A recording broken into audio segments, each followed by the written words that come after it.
Hello, j'espère que ça va bien. Ici Prudence, Queen de la manifestation. Je suis ravie de te retrouver aujourd'hui pour ce nouveau podcast où on va discuter ensemble de définir ce que tu veux vraiment.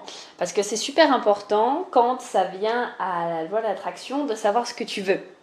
Et en fait, ce qui se passe, c'est que finalement, la plupart des gens, et même moi-même, puisque j'en ai fait partie, et parfois je me rends compte que finalement ça peut être encore le cas, c'est que, tu sais, quand on grandit, quand on commence à aussi fréquenter des gens, à fréquenter notre famille, on grandit aussi dans un pays qui a certaines croyances, qui a certaines manières de penser, et bien finalement, en grandissant, on oublie parfois ce qu'on veut vraiment et qui on est vraiment. Parce que quand on est enfant, si tu remarques bien, tu sais, on n'est pas là genre à se poser 25 000 questions sur savoir qu'est-ce qui serait bon d'être fait, qu'est-ce qui n'est pas bon, qu'est-ce qui est bien, mal. Déjà, je tiens à te dire que le bien et le mal n'existent pas. C'est que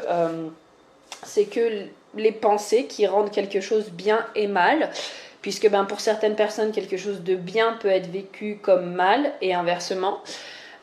Et également, on n'est pas là à se poser toutes ces questions. Tu sais, quand on est enfant, juste on fait ce qu'on a envie. Genre, si on a envie de faire un dessin, on fait un dessin. Si on a envie d'aller jouer dehors, on joue dehors. Si on a envie de faire une activité en particulier, on le fait en fait. On ne se pose pas de questions parce qu'on va aller naturellement vers ce qui nous donne de la joie et vers ce qu'on a envie de faire. Sauf qu'en grandissant, on est là beaucoup à se poser des questions. On nous inculque aussi, je pense, beaucoup trop que, et encore, en ce moment, ça tend quand même avec les nouvelles générations à changer, et ça, je trouve ça super. Mais en fait, on nous inculque en grandissant que on devrait choisir un seul métier. Attention, parce que ce métier va être décisif pour le reste de ta vie. C'est souvent cette question-là, genre, qu'est-ce que tu veux faire quand tu seras plus grand? Genre, tu sais, comme s'il n'y avait qu'une seule réponse qui pouvait être la bonne. Qu'est-ce que tu veux faire?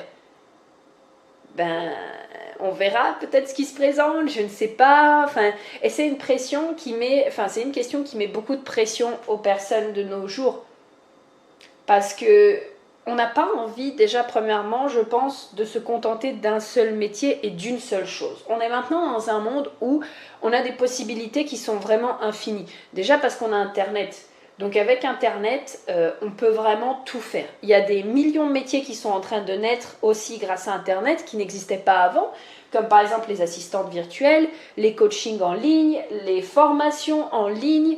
Il y a également tout ce qui tourne autour des vidéos YouTube, justement des podcasts, bref, il y a des millions de métiers qui sont en train de se créer au quotidien avec Internet qu'on pouvait déjà ne pas faire avant, qui nous permet par exemple de pouvoir travailler de la maison, de gagner aussi du temps, de faire un peu plus comme on a envie. Et en même temps, on a accès aussi à beaucoup plus de choses. Ça, je pense qu'il faut s'en rendre compte. C'est que, contrairement par exemple à un pays, je vais prendre un pays au hasard, mais comme l'Afrique ou comme l'Inde, où par exemple, eux, c'est un peu différent. Ils ont moins d'accès, ils ont aussi moins d'argent, ils ont moins de possibilités. Nous, on a accès à tout plein de choses. Sauf qu'en fait, au lieu de se dire que c'est un cadeau, et donc que ça nous permet d'aller tester la vie, de pouvoir tester ce qu'on a vraiment envie de faire, de pouvoir aller explorer, etc. On a plutôt tendance à voir ça comme une contrainte et il y a tellement de choix qu'en fait on se dit oh mais my god, mais qu'est-ce que je devrais choisir et pourquoi je suis pas capable d'aller dans une direction et pourquoi je change d'avis tout le temps et pourquoi. Et c'est encore pire pour les multipotentiels ou les manifesting generators, que je suis, les deux, multipotentiels et manifesting generator, parce que nous, et toi si tu es multipotentiel ou MG, tu le sais, c'est que nous en fait on commence quelque chose et on n'a pas besoin d'aller au fond, en fait. C'est-à-dire qu'on commence quelque chose, ça nous donne de la joie, et à un moment donné, en fait, si ça nous donne plus de joie, on va juste passer à autre chose. Voilà, c'est comme ça. Parce qu'en fait, on n'a pas besoin de se spécialiser forcément dans quelque chose. On va juste apprendre jusqu'à ce qu'on estime que, ok, on a toutes les informations, donc on peut passer à autre chose. Après, il y a différents profils. Il y a aussi, par exemple, les multipotentiels qui vont plus se spécialiser dans certaines choses, tout comme les MG, par exemple, qui ont un de leurs profils qui est en 1, c'est-à-dire en investigator, qui vont vouloir aller beaucoup plus dans les détails. Mais au-delà de ça, il faut comprendre que vraiment, c'est comme ça qu'on va fonctionner. Et ça, pour la société, c'est quelque chose d'assez étrange. Je me rappellerai toujours d'une discussion que j'ai eue avec mon meilleur ami. Mon meilleur ami est projecteur, donc lui, c'est vraiment la personne qui va au bout de ses projets, qui fait... Enfin bref, c'est vraiment limite mon inverse. Et il m'a dit, oui, mais tu sais, tu devrais te concentrer sur une seule chose à la fois, tu peux pas te lancer dans 25 000 trucs et tout. Et en fait, c'est ça que la société, elle nous demande aussi. C'est que la société nous demande d'être juste dans un truc et veut nous enfermer dans une boîte en mode, c'est soit t'es ça, soit t'es ça, soit t'es ça, mais tu peux pas être les trois en même temps. Et donc, ça devient hyper confusing. On a du mal aussi à savoir ce qu'on veut vraiment parce que depuis petit, en plus de ça, on est conditionné en mode oui, mais si tu fais ça, ça rapporte pas d'argent. Oui, mais si tu fais ça, tu auras pas le succès. Oui, mais si tu fais ça, tu vas te faire regarder, etc. Donc, en tant qu'enfant, on sait parfaitement ce qu'on veut parce que on se pose pas toutes les questions, puis plus on grandit, plus les gens mettent leur peur sur nous, plus la société nous dicte comment on doit être, et finalement, on se perd en fait dans tout ça. Donc je comprends à quel point ça peut être difficile de savoir ce qu'on veut vraiment, tout en prenant en compte également le fait qu'on évolue. C'est-à-dire que moi, je suis en train de me rendre compte, et ces derniers temps, je suis en questionnement. Donc c'est très difficile pour moi de ne pas avoir la réponse tout de suite, mais j'essaye vraiment de poser mon mental et de laisser l'univers aussi m'apporter au fur et à mesure les réponses.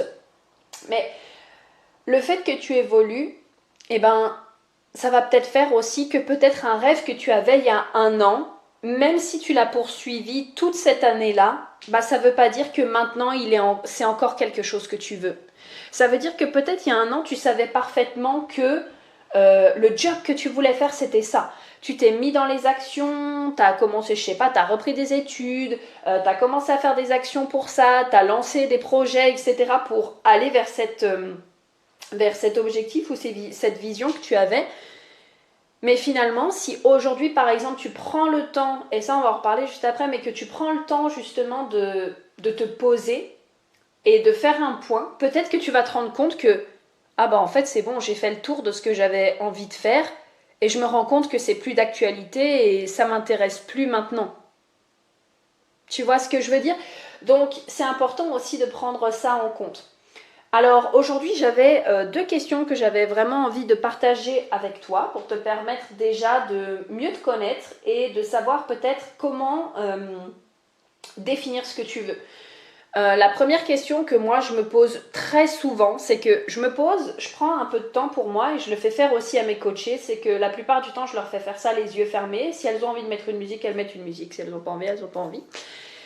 On prend le temps, on fait quelques grandes respirations et je leur dis ok, imagine là, t'as whatever somme d'argent qui rentre sur ton compte tous les mois. Imaginons 20 millions. Donc tu as 20 millions d'argent qui rentrent sur certains tous les mois. Ok, donc là, tu t'en fous de toute façon, tu es dans ton imagination. Donc, tu as 20 millions d'argent qui rentrent tous les mois sur ton compte. Ok, qu'est-ce que tu ferais de différent dans ta vie actuellement et qu'est-ce que tu aurais envie de faire? Je sais qu'il y a beaucoup de gens qui sont là en mode ouais, mais moi, si je faisais 20 millions, j'arrêterais de travailler, je partirais en vacances, etc. Je t'assure que tu vas très vite t'ennuyer.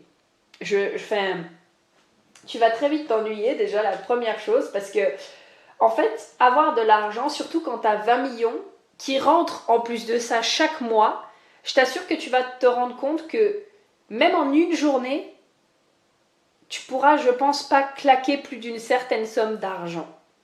Et à la fin de la journée, tu vas peut-être te dire oh my god, j'ai dépensé à peine 1 million d'euros aujourd'hui, mais il me reste 19 millions d'euros et j'ai déjà tout ce que je veux. Et j'ai déjà fait tout ce que je veux aussi. Donc, la vie va vite rentrer dans un ok, j'ai tout ce que je veux tout le temps, ok, mais quel est le fond, tu vois, de tout ça? Et je sais qu'il y a beaucoup de personnes qui justement se disent ça, qui pensent que en ayant tout l'argent du monde, c'est là que ça va changer leur vie, c'est là que ça va faire une différence, parce que quand tu as plus d'argent, tu peux faire plus de choses. Mais il faut savoir aussi qu'en tant qu'être humain, une mission qui est importante pour nous, c'est avoir du sens. Avoir du sens dans ce qu'on fait. Et moi, combien de personnes m'ont dit j'ai cette sensation d'être inutile. J'ai cette sensation que je veux faire plus, mais je me sens complètement inutile à l'heure actuelle. Et ça, il y a beaucoup de personnes qui le ressentent, que ce soit dans leur job, que ce soit peut-être même dans leur famille, dans leur vie personnelle. Et c'est pour ça que beaucoup de personnes se disent « Ouais, quand j'aurai l'argent, je pourrai tout quitter. » Pourquoi ? Parce qu'ils font quelque chose qui n'a pas forcément de sens pour eux. Et au fur et à mesure, ils ne se sont pas mis à jour. Ça veut dire que peut-être pendant 10 ans, ils ont fait quelque chose qui avait du sens. Et plutôt que de changer ça après et de peut-être, je sais pas, une personne, imaginons, elle a fait pendant 10 ans du cheval, et ben peut-être qu'au bout de 10 ans, c'est plus quelque chose qui lui correspond et qu'elle a besoin d'un coup de partir faire le tour du monde. Bah comme elle s'est pas mise à jour, en fait, qu'elle a pas pris le temps de se dire, ok, là le cheval c'est bon, je pense que j'ai fait le tour, je vais passer à autre chose. Et ben que du coup elle a continué à faire du cheval pendant encore 30 ans, elle se dit oh my god, mais si j'ai tout l'argent que je veux, enfin je pourrais arrêter de travailler, enfin, voilà, limite, enfin je pourrais arrêter de me faire souffrir et de me forcer à faire quelque chose. Mais comme je dis souvent, moi j'adore cette expression, je suis désolée, ça va être un peu fort, mais je trouve qu'elle est très parlante, c'est que personne te met le couteau sous la gorge tous les jours quand tu te lèves et te force à faire ce que tu es en train de faire dans ta vie actuellement. Je trouve que c'est très parlant. Parce que c'est le cas. Personne te force à t'infliger de faire quelque chose que tu n'aimes pas. Ben, personne te force. Donc à un moment donné, c'est que si tu décides de rester dans une situation comme ça, c'est que tu as un bénéfice, ou alors c'est peut-être que vraiment tu aimes te faire souffrir. Et il n'y a pas de souci avec ça, parce que moi avant j'étais vraiment en mode victime. C'est vrai que je vais bientôt, je pense, faire un podcast sur le sujet pour expliquer un peu mon histoire d'avant. Mais pour moi, c'était de la faute de tout le monde sauf moi avant. C'est-à-dire que... Et je pense parce que j'étais démunie. C'était vraiment que je me sentais démunie, je voyais pas de porte de sortie en fait. Donc à chaque fois qu'il se passait quelque chose dans ma vie, c'était oh mais my god, j'y arrive pas. Et puis à chaque fois que je me lance dans quelque chose, de toute façon ça réussit pas. Puis les gens ils ont pas envie de venir vers moi. Et les gens de toute façon ils m'écouteront pas. Puis tu sais, moi j'ai vécu ça quand j'étais jeune. Et puis l'argent maintenant. Enfin bref, c'était toujours de la faute de tout le monde sauf de moi. Mais la réalité, encore une fois, c'est que personne me mettait le couteau sous la gorge tous les matins et me disait t'as intérêt à penser comme ça aujourd'hui et à penser que c'est de la faute des autres. Ben non. C'était à moi d'avoir à un moment donné de prendre une décision et de me dire ok, là je vois que je me fais souffrir, là je vois que je me fais du mal, en fait j'en ai ras-le-bol. J'en ai complètement ras-le-bol, donc je prends la décision de penser autrement. Et là c'est sûr que ça va faire quelque chose de bizarre à ton corps parce que ton corps en fait à un moment donné il devient addict à ce que tu lui fais ressentir le plus souvent.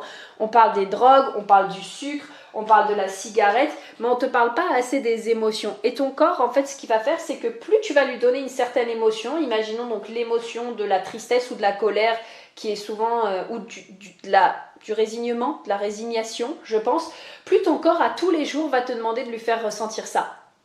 Parce que il n'est pas habitué à ce que tu lui fasses ressentir autre chose. T'as déjà vu, il y a des moments où peut-être genre, tout se passe bien, t'es dans ta vie et tout se passe bien, t'es super heureuse, t'es super contente et tout. Puis d'un coup, tu sais pas pourquoi, ton corps, il trouve une situation pour te rendre triste, en colère, résigné, etc. En fait, on appelle ça une emotional home, c'est-à-dire que ton corps, il est confortable dans un certain type d'émotion. Et donc, bah, c'est ça qu'on appelle une maison émotionnelle. Donc, si par exemple, lui, ton corps est confortable dans une émotion de tristesse, à chaque fois qu'il va se passer une autre émotion, c'est-à-dire une émotion de joie, oh my god, je me sens joyeux et tout, ton corps va faire oh my god, c'est hors zone de confort là, je sais pas ce que c'est la joie, je sais pas ce que ça va m'apporter, faut que je trouve quelque chose pour me rendre triste, vite, vite, vite, vite, vite, et en fait, tu vas retourner dans des ressentiments de tristesse. Et c'est là que ça va être important à ton corps de faire ce qu'on appelle une nouvelle biochimie dans ton corps, et donc de créer des nouvelles émotions et de l'habituer à sortir hors de sa zone de confort. Et ça, ce sont des choses qui m'arrivent encore, parce que même des fois, encore actuellement, je fais attention surtout ces derniers temps, parce que je vois que je suis heureuse, je vois que j'avance, comme je disais dans mon précédent podcast, je sens que j'ai fait un saut quantique, et des fois mon corps il est là en mode attends, on connaît pas là, qu'est-ce qui va se passer, on connaît pas, tu veux pas retourner un peu dans la tristesse et dans le je n'y arriverai pas et dans le truc. Donc quand il se passe quelque chose comme ça, tu sais, je suis là en mode ok, bah je vais vivre l'émotion, je vais l'accueillir, je vais la laisser me traverser, et soit le lendemain, soit le soir même, selon quand est-ce que j'ai vécu cette émotion, je me dis allez hop là, je repars pour de nouvelles aventures, et c'est parti en fait. C'est vraiment de prendre le temps, ok, de vivre ça, mais de se dire que non, c'est plus quelque chose qui te définit. Et c'est normal que ça fasse peur à ton corps. Donc, où je voulais en venir, c'est que, ok, bah là, tu as tout l'argent qu'il te faut dans ta vie, qu'est-ce que tu fais? Moi, je sais parfaitement que Si j'avais 20 millions qui rentraient sur le compte, alors peut-être yes. Honnêtement, il y a des choses que je ferais différemment dans le sens où je ferais peut-être encore plus d'activités que j'en fais déjà. J'irais explorer plus de choses, je voyagerais peut-être sûrement encore plus autour du monde. Par contre, je sais que je continuerai d'enregistrer des podcasts, je continuerai de faire des lives parce que c'est des choses, transmettre c'est une grosse passion pour moi. Donc je continuerai de transmettre ce que j'apprends, je continuerai de lire parce que j'adore apprendre pour ensuite pouvoir transmettre. Je continuerai justement de faire des programmes où on va être en groupe, où on va pouvoir travailler ensemble parce que j'aime cet aspect communautaire et j'aime cet aspect où on va pouvoir grandir ensemble. Je rajouterai peut-être juste des cercles parce que c'est sûr que quand tu as plus d'argent, ça te permet de pouvoir mettre encore un peu plus de budget dans ce que tu veux faire. Donc je rajouterais peut-être des retraites, soit dans un pays en particulier, soit des choses comme ça, mais ça c'est quelque chose que j'ai déjà prévu de faire aussi. Donc finalement c'est quelque chose qui va arriver.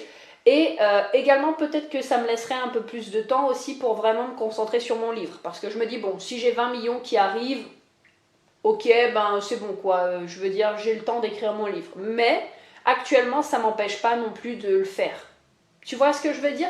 Donc, c'est vraiment de te créer quelque chose et de te dire qu'est-ce que tu aimes faire.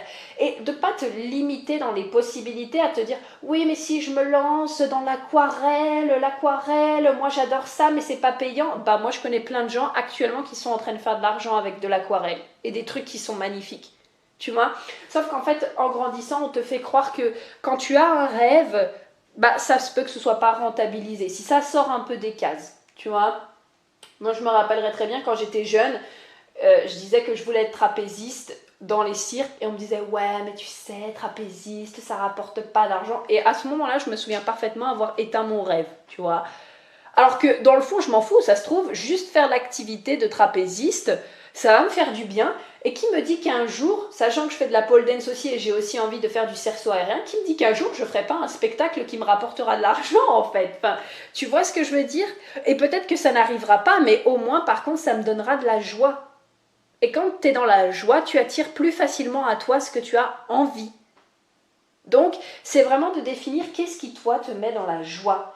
Et si actuellement, tu vois, tu as du mal parce qu'encore une fois, tu sais, tu es tellement conditionné à être dans une vie qui ne te plaît pas, à faire quelque chose qui ne te plaît pas, je t'invite à t'observer et à voir, ok, peut-être de voir si tu peux changer une ou deux choses dans ta routine et voir quels sont les moments où tu vois pas le temps passer. Quels sont les moments où tu souris genre bêtement et tu es genre trop content de faire quelque chose. Quels sont les moments qui te donnent de l'énergie. Quels sont les moments où tu te sens waouh, après ça je me sens trop bien. Tu vois, moi, un autre exemple, j'essaie de te donner le plus d'exemples possible pour que vraiment tu te rendes compte de la palette de ce qui est possible de faire. J'adore interviewer les gens. J'adore ça, j'adore discuter, disons, avec les gens. Et à un moment donné, je me suis dit, pourquoi pas lancer des interviews? Tu vois ce que je veux dire? Est-ce que ça me rapporte quelque chose? Non, par contre, je m'en fous, ça me met dans la joie, ça aide les gens. Moi, les personnes, j'ai des super bons retours sur mes entrevues sur ma chaîne YouTube. J'interviewe plein de personnes, je rencontre plein de personnes, ça me permet aussi de me faire grandir. Et c'est juste quelque chose que je kiffe faire. Est-ce que je me serais vue dans un job intervieweuse ou quelque chose comme ça? Franchement, non, je pense pas, parce que j'aurais peut-être pas interviewé des gens que ça m'aurait plu. Mais j'ai pris ce truc que moi j'aime faire et je l'ai appliqué à ma vie de comment est-ce que j'avais envie de le faire. Donc vraiment, ne te mets pas de limites, te pose pas genre 36 000 questions et juste teste. Ça c'est vraiment quelque chose, c'est que je continuais de lire ça ce matin et je l'ai vraiment moi-même testé là il y a une semaine ou deux où je me posais plein de questions et je me suis dit, tu sais quoi Prudence, là arrête de te poser des questions, juste passe à l'action et tu verras en fait. Et il faut comprendre que tout ce qui se passe dans ta tête, j'allais dire ça reste dans ta tête. Et tant que tu passes pas à l'action, il n'y a rien qui se fait. Et c'est sûr que ça fait peur de se dire oui mais si j'échoue, oui mais si blabla, oui mais si truc, je sais, je suis passée par là pendant des années, je le sais.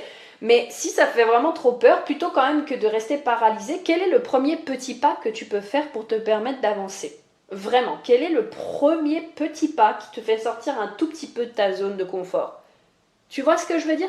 L'objectif, c'est pas de passer de ok, je fais rien à je fais tout. C'est de passer de je fais rien à je fais un petit peu. Puis je fais un peu plus. Puis je fais encore un peu plus. Pour que tu gagnes confiance aussi. Parce que oui, on va perdre confiance à force de ne rien faire. Oui, on perd confiance à force de rester là, de penser dans notre tête et d'imaginer tous les scénarios possibles. On perd confiance et on se demande si on va en être capable. Donc, l'objectif, c'est de recréer cette confiance. Et la confiance, ça vient en faisant quoi? Ça vient déjà en le décidant et en plus de ça en passant à l'action.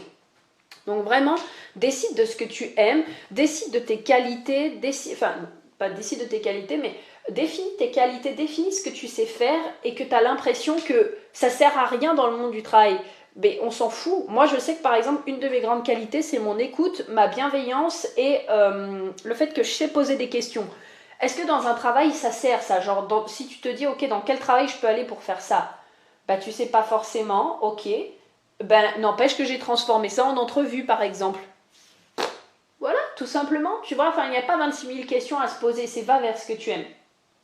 Donc ça, c'était la première question. Et la deuxième question que j'avais pour toi aujourd'hui, c'est une question de est-ce que si ce serait pas génial si? C'est-à-dire que tu te demandes est-ce que ce serait pas génial si? Pourquoi? Parce que là, ça va permettre déjà à ton cerveau, moi je le vois comme ça en tout cas, déjà de rêver un peu plus. Déjà de s'autoriser à se dire yeah, est-ce que ce serait pas trop cool si par exemple, donc je sais pas, imaginons que par exemple actuellement tu es dans un job qui te plaît vraiment pas, genre est-ce que ce serait pas génial si je devenais plongeur professionnel avec les dauphins? Tu sais pas d'où ça sort, mais juste c'est quelque chose auquel tu es en train de penser actuellement, tu vois. Est-ce que ce serait pas génial si j'avais une maison sur 4 étages? Est-ce que ce serait pas génial si j'avais une omakade? Ça c'est mon délire du moment, mais alors vraiment, omakade en coréen c'est une carte à maman, c'est-à-dire une black card. J'ai vu ça dans un drama et j'ai dit, moi aussi je veux une black card. Pourquoi? Parce que cette carte n'a pas de plafond. Et dans le drama, elle le dit vraiment, genre elle est là en mode tiens, je te donne ma carte, c'est une carte qui n'a pas de plafond, donc vas-y, va faire des folies, dépense autant que tu veux. Et en fait, quand elle a dit ça, j'ai fait oh my god, je veux une carte comme ça.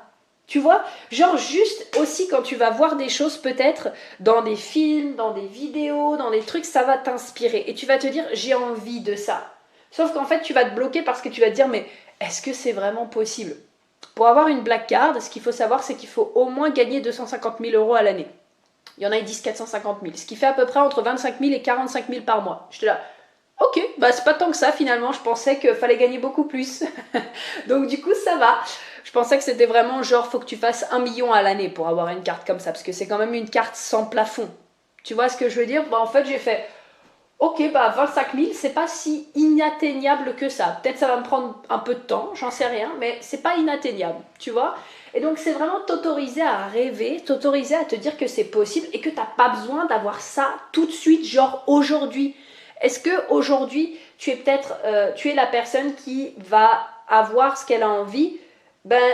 Là tout de suite peut-être pas parce que sinon tu l'aurais déjà. Par contre, si ce rêve il est né en toi, c'est-à-dire que si à un moment donné tu as regardé quelque chose et tu t'es dit oh my god, mais ça je le veux, et tout simplement ça veut dire que tu es en capacité de l'obtenir. Parce que grosso modo tu ne peux pas vouloir quelque chose que tu n'es pas capable d'avoir. C'est-à-dire un rêve ne peut pas naître en toi si tu n'as pas déjà tout ce dont tu as besoin pour l'obtenir.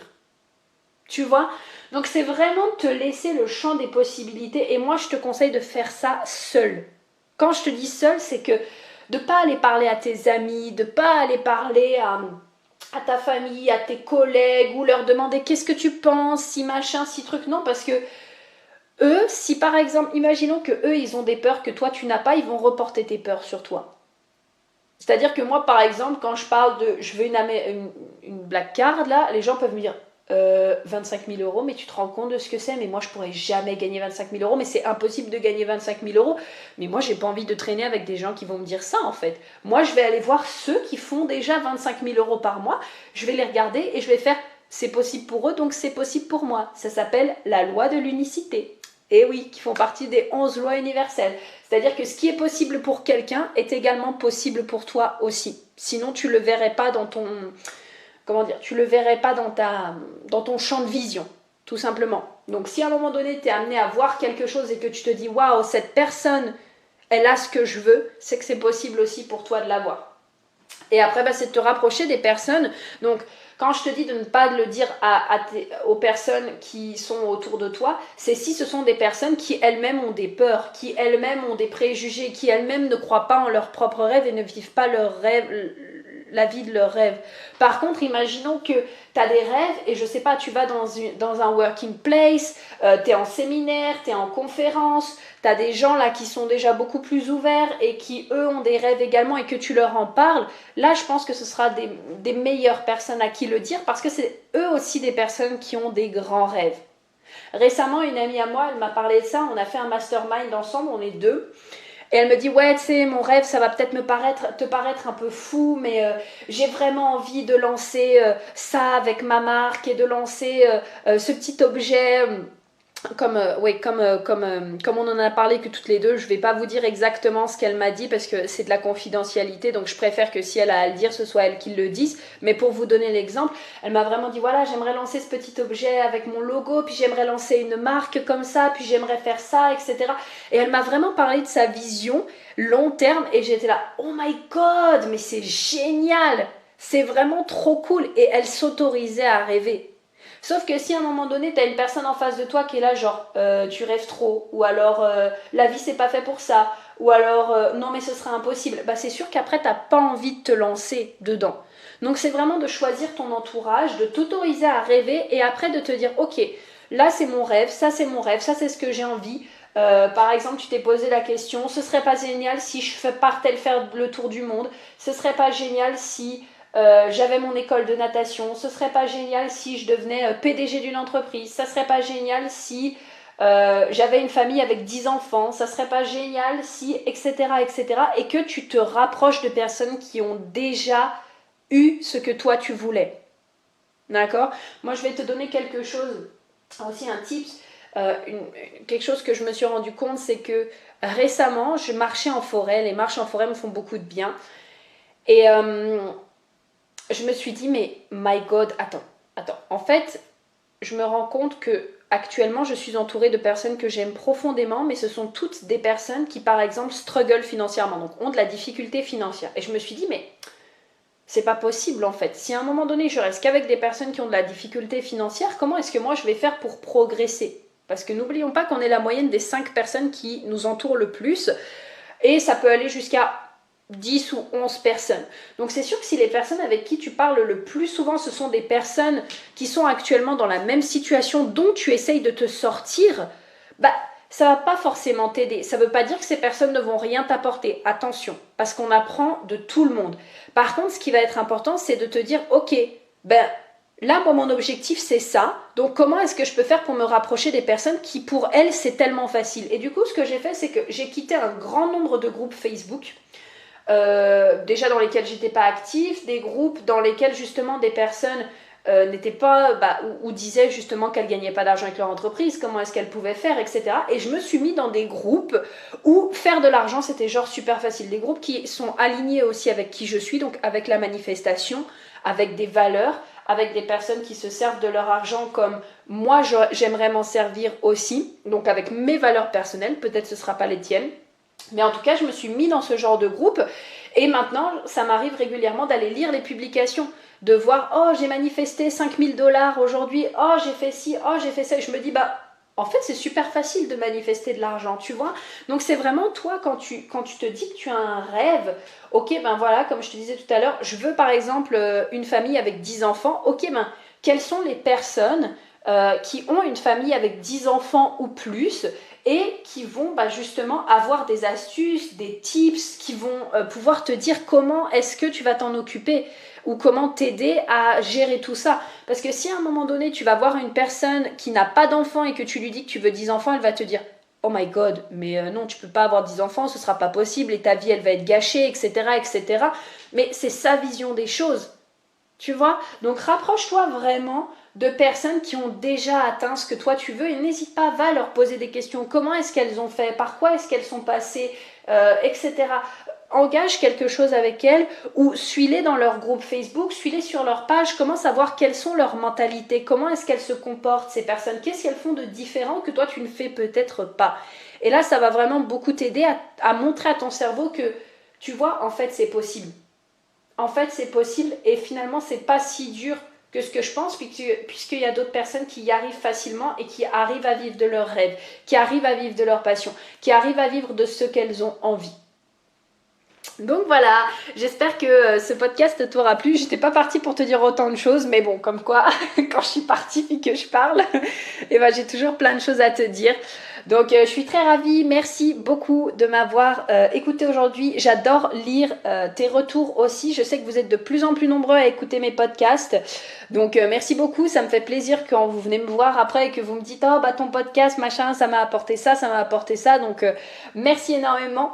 Sachez que ça me touche beaucoup, ça me fait super plaisir, je kiffe. Et également, donc j'en profite pour te dire que les inscriptions pour LOA Mastery sont toujours disponibles pour te permettre justement de savoir utiliser la loi de l'attraction et de créer ta vie de rêve grâce à la loi de l'attraction. Si je peux résumer ça, parce que c'est souvent ce que je dis, tu sais, mais en vrai, il y aurait plein de choses à dire sur ce programme, mais je préfère le résumer comme ça parce que c'est vraiment comme ça que moi je le ressens. Parce que c'est grâce à ça que je suis en train au fur et à mesure de créer la vie de mes rêves.